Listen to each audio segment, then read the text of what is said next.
Thanks, Annabelle. Just going back to the game, recapping the UVA win. It was an awesome win on the road, to play 3 straight road games and win back-to-back ones. I thought we really played complementary football in this game. The offense got us off to a lead. The defense stopped the run, forced 4 turnovers. Special teams, I thought we punted the ball really well. We blocked the punt. Thayer had a nice return, scoring on defense at a time where we needed some momentum with the Leams play. And I think we were very efficient in the run game. Definitely had some great runs after contact. Combined between Ricky and Bam, we had 91 yards after contact in that game at the running back position. I was proud of those guys. It was a big point of emphasis. And the receivers made some tough contact catches against tight coverage, and Devin put the ball in some good spots on some critical areas at third down.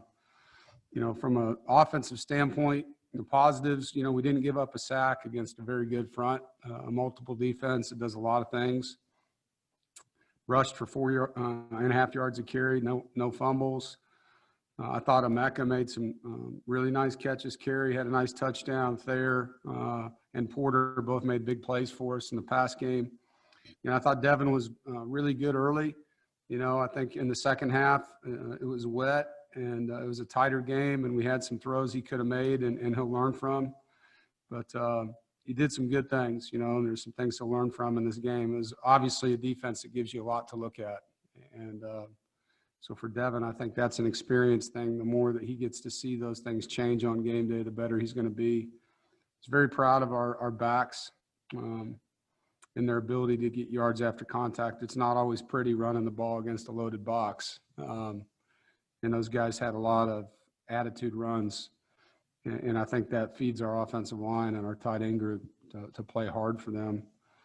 The negatives on offense, we were poor on third down throughout the game.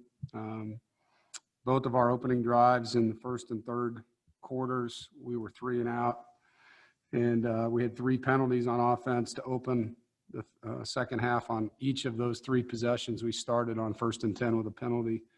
And so we beat ourselves, and it put us behind the chains, and it's hard to play football that way in the ACC. On defense, positives, we stopped the run. I thought their tailback was a really good player coming into the game. I thought our defensive line really battled. The linebackers fit the ball well. We tackled well. We forced 4 turnovers. We played really well on third down. I thought Tony did a nice job mixing coverage and pressure and not making the defense predictable. I thought the goal line stand, another second time here this season to have a goal line stand was awesome to see. The kids played 100 snaps on defense, and so they played a lot of football in that game. We were able to play a lot of players. Everybody we brought on the trip that was healthy was able to get in the game almost. And, the best part was we scored. There's nothing like a big man touchdown. It was fun for the team and for Aleem to get that opportunity. I was happy for him. Negatives on defense, we're young in the secondary, especially when Tanner went out. And so there's just pictures that happen, formations. There's information the offense gives you by formation that we got to be better communicating. It didn't cost us. There weren't any busts or anything like that, but you can anticipate things. And that's an experience factor that we're missing right now. The defensive offsides penalties were critical errors in the game and obviously an area that we need to improve and we'll work hard on this week. The score before the half on defense, we had a post coverage called. There should have been a guy right in the middle of the field and true freshman again doesn't do his job right there, and he'll learn from that. I thought at times we were out there a lot in the second half and you could see us getting sloppy in our technique at times, particularly in coverage. We just got to play tighter coverage when we're in man-to-man, and when we do that, we're very effective. I thought our special teams, for the most part, were really good. I think Chris Dunn definitely deserves a mulligan, but missed a long field goal. It was a high snap, and then, had a miss later in the game, which is uncharacteristic, and I know he'll bounce back from that. I thought Trent Gill was fantastic in this game, our punter, holder, and kickoff. All his kickoffs where we wanted him to be, great distance and hang. He had 2 pooches inside the 10, 1 inside the 5. I thought Thayer had 2 good returns. I thought Levi's block punt was a great play. He did a really good job communicating with Coach Goebel on the sideline previous to that play about how they were protecting and that he could beat his guy. And so I was really happy for him using technique.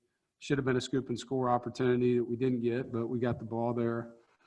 But I love blocking punts. I thought that was awesome. And the fake punt was probably the most disappointing part of the special teams. We actually repped that play in practice. We aligned properly and defended it, and just didn't in the game. So area we got to get better. But I love the way our guys are buying into their preparation and practicing with an edge. They're seeing that their investment does give them results. And 2 weeks in a row, something we can build on that way. And now move on to crosstown game here with Duke, game that's been played since 1924. And only my second time in 8 years getting to play against Duke, and first time playing them in Carter Finley. I know they'll be very well coached. I know they've had a tough go of it with turnovers, but they are a really talented group on the defensive line, a really good football coaching staff, and I know their kids are smart and they're tough, and they will play really hard against us. Just looking at them overall, like I mentioned, they've turned the ball over 19 times, and you can't win doing that. I know that'll be an area that they work really hard on. Their quarterback's a Clemson transfer, as you guys know. You know, their running backs really stand out to me. They're tough kids. They run hard. They're downhill. They don't get tackled on first contact very often. Their receivers have good size, and a 6'5" receiver in Bobo, and the tight end's their leading receiver. And so, you know, nothing we haven't seen as far as what they do. They're a spread, no huddle, pistol offense, and all the elements that you see from spread. You know, for us, it's going to be about getting better, continuing to work hard on stopping the run, on being sound, playing hard, playing, you know, 11-man defense. You look at them on defense, I mentioned this already, but just turning the tape on, 51 and 96 jump off the film on their defensive line. They're very impressive. They're very well coached up front. They're disruptive. But you take those two ends and together, they've got 10 TFLs and 9 sacks between the two of them. They're powerful guys. Their Mike linebacker makes a lot of plays. You know, they're not a overly complicated group. They play really hard. They line up where they're supposed to. They have good eye discipline and coverage.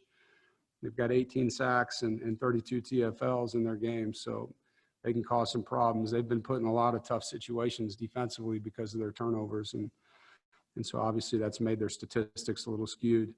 But they do jump off the tape D-line-wise. You know, for us, it's just a chance here to finally come home and try to get in a little bit of a routine, playing home games, and look forward to that.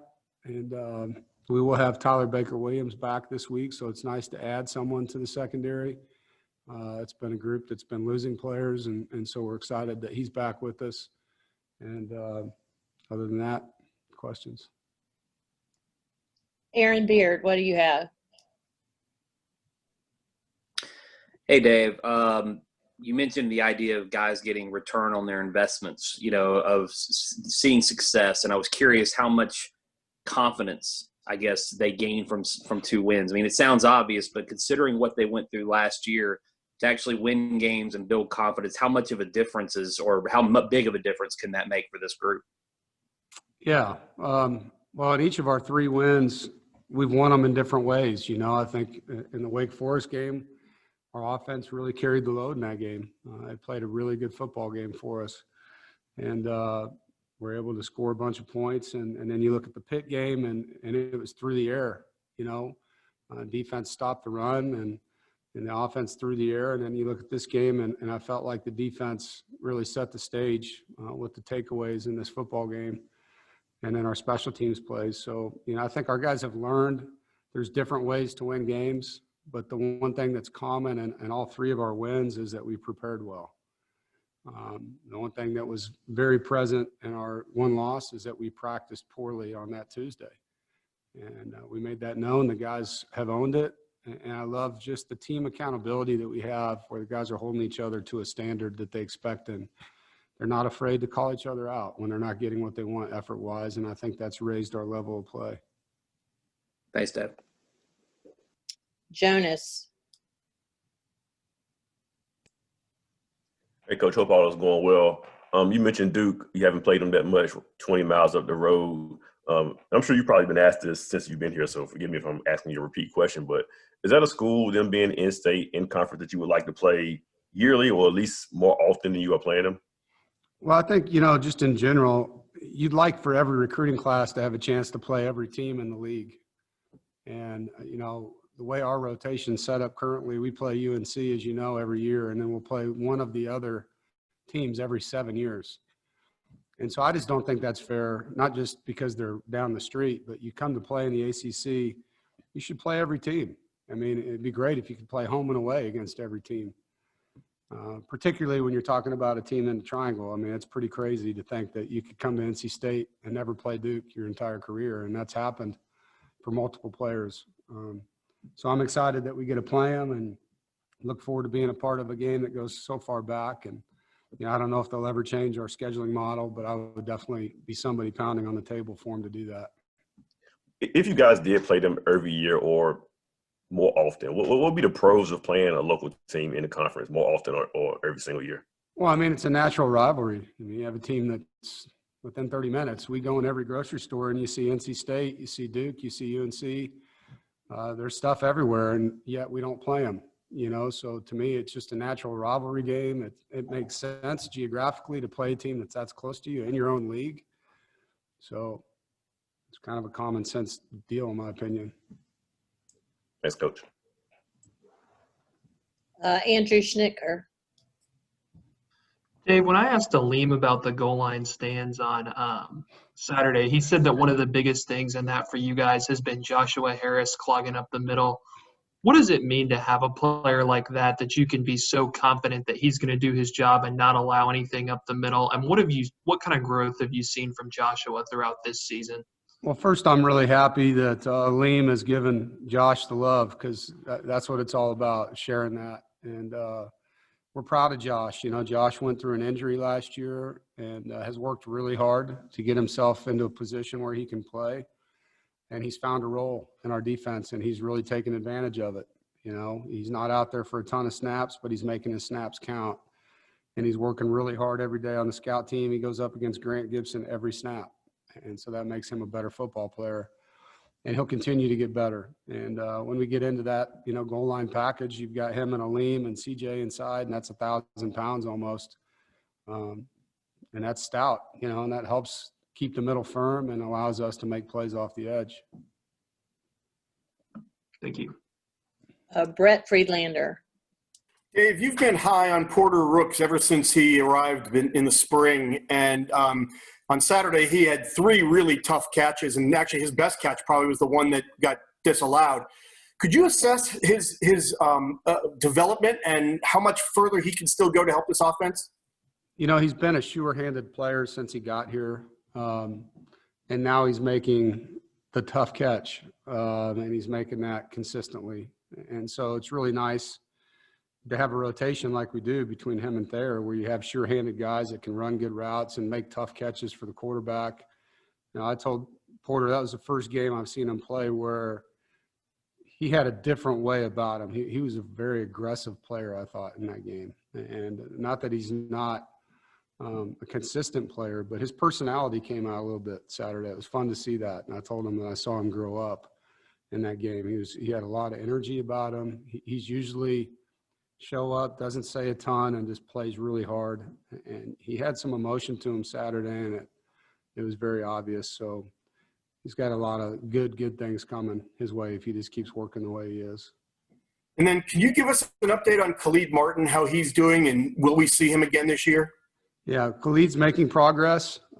He is gaining, all the things back that you would hope he would feeling-wise and doing physical therapy. He probably will not play this year. He is not done for his career, to our knowledge, but it's going to take a while, it's not something, he's so out of shape now too, because he's not able to go through all the things that players go through, and we're going to take our time with it, but he is recovering and doing well. I appreciate you asking. I'm sure that, even though he can't play the rest of the year, after what he was through, it's good seeing him, improving the way he is, right? Absolutely. And he's great around the guys. He's very enthusiastic with them, very good at just encouraging his teammates. And I think, just seeing him in that light for them is good. I think it's good for our staff. I mean, you never want to see a player get carted off. I mean, it's horrible when you go through something like that, particularly in his situation the way it was. So we're very happy and blessed that, he's able to do all the things that we were hoping he'd be able to do. It's just going to be a time period thing that with us only having 11 games, probably not in that window. Thanks a lot, Dave. Yep. JB Ricks. Hey, Coach.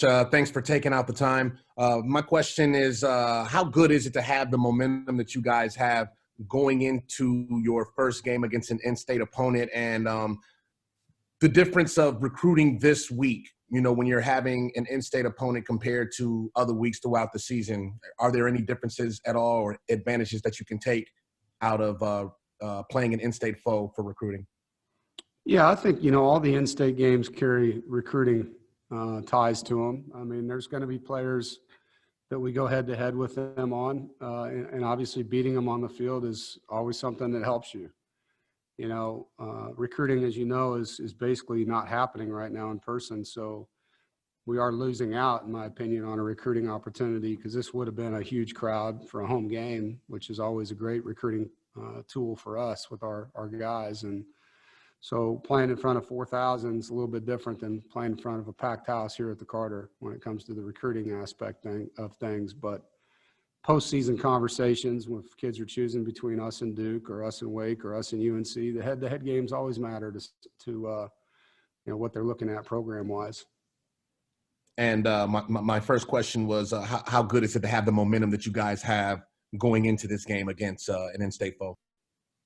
Yeah, our guys have a lot of confidence, but they've also been humbled this year, and I think that's the biggest thing that we talk about is, 2 weeks ago, people were throwing you on the woodpile, and now they're bragging about you. And you just got to remember you're one day away from being a hero or a zero around here. And so we've got to focus on the present and getting better and focus on the details that gave us 2 wins in a row and not get caught up in all that. And at the end of the day, it doesn't matter who we play, it's how we play. And that's kind of the focus of this football team.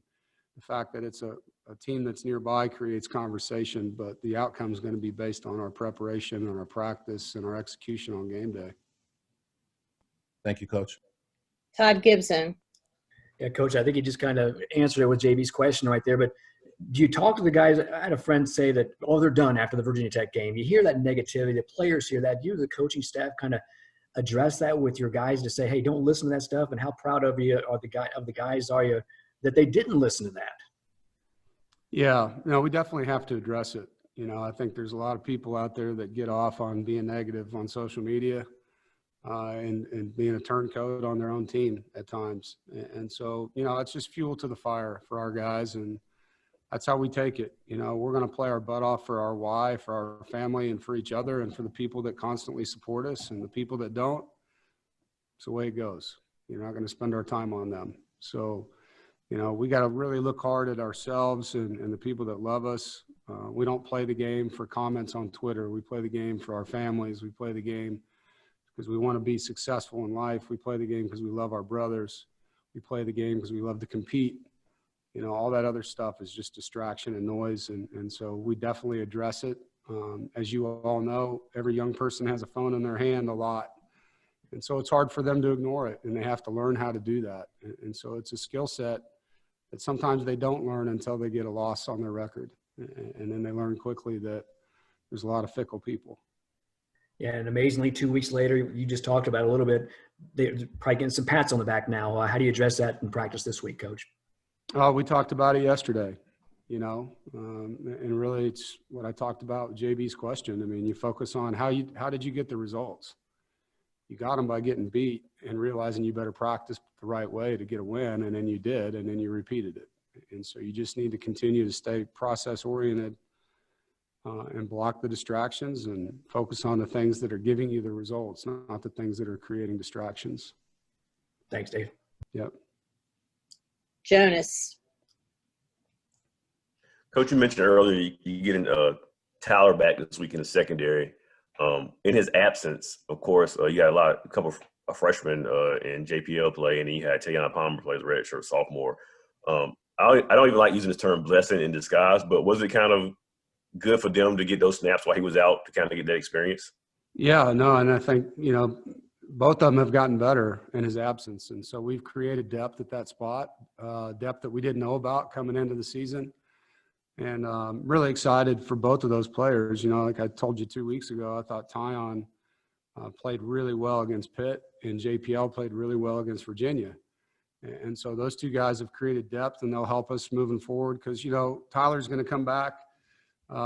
He's been gone 28 days when you add them all up with these quarantines, and he hasn't been sick. And that's the hard part of this thing with contact tracing. And so he's not going to be able to play 100 snaps. Like, we're going to have a rotation at nickel, but it's great to have him back. He was playing as good as any guy on our roster in training camp. So that's a nice thing to get him back in the lineup. Mike Tober. Hey, Coach, good afternoon. You guys are definitely going to have, obviously, more people in the stands this weekend. I know you've talked about how happy you are to be home. It won't be 90,000 like Dan Mullen wants, but how much are you looking forward to getting a few more supporters in there? And can you get a sense from your team that they're looking forward to playing in front of fans? Yeah, I'm definitely thinking that being around a fan base would be nice for our players. So I think that they would love to have some real crowd noise as opposed to pumped in. But I think, with what it is, the fact that they're just getting to play in front of their families. The last game, we just had families there. Now there's going to be 4,000 some tickets. And from what I'm told, our roster will get tickets, our staff, some of our students will get tickets, which is great for them. And some of the donors that have helped us through this tough situation that we've been in. So, it's not going to be a big crowd, but it's going to be a crowd that's very loyal to these guys. And it'd be nice for them to have more than what we had at the last game, which I think, I can't remember the number, was it 400 maybe, to 4,000. So we'll take that improvement. Aaron Beard. There we go. Dave, I know when you're playing a team every year, let's say Clemson, you have carryover from scouting from previous years and film work. You haven't played Duke in a long time. And then on top of that, Cutcliffe's calling plays. I mean, I know the offense is their offense, but it's a different play caller. How much had you guys done any homework on Duke at all before? And do you have to go back and look at anything before this season as far as with Cutcliffe calling plays?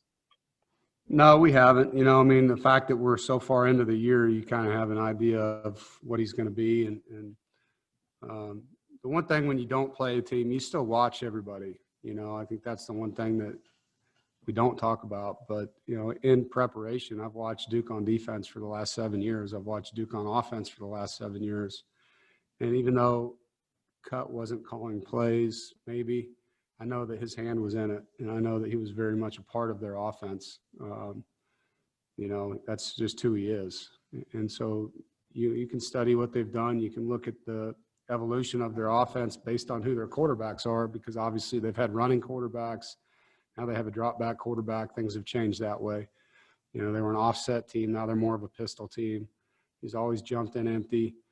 They're going to use tempo. They're going to be physical. They got a big tight end. So we have a good feel for what they're going to be. It's just going to come down to executing. Rob McClam. Coach, over the past few years, you've lost a lot of weight. David Cutcliffe is someone who had health issues at Duke. He's had heart issues. How hard is it to maintain a lower weight and to stay healthy as a head coach? And have you noticed, did Cutcliffe in any way sort of inspire you with how well he's done over the past few years? No, I'm happy that Dave's doing well that way, though. No, I just had a no moss moment, basically, where my clothes said, if you don't lose weight, you can't wear me anymore. And so, I felt like I wasn't my best self 3 or 4 years ago. I wanted more energy. I wanted more focus. I wanted to be a better representative for my players. And so it's just something I needed to do. Is it hard? Yeah, it's hard. I like food, you know, I like to eat. And so that's hard. So you just got to have a good regimen. You got to work out. You got to learn how to cut your portions back and be consistent. But, you know, I'm human like everybody else. And unfortunately, I like some of the foods that aren't fat-free.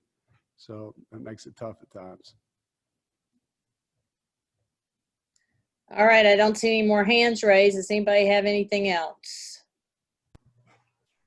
All right, thank you, All right, y'all Coach. have a good one. Appreciate Thanks, it. Coach. Thanks, Coach. Appreciate it. Thanks, Coach. Thanks, Annabelle. Thanks, Annabelle. Thanks, Annabelle. Bye, guys.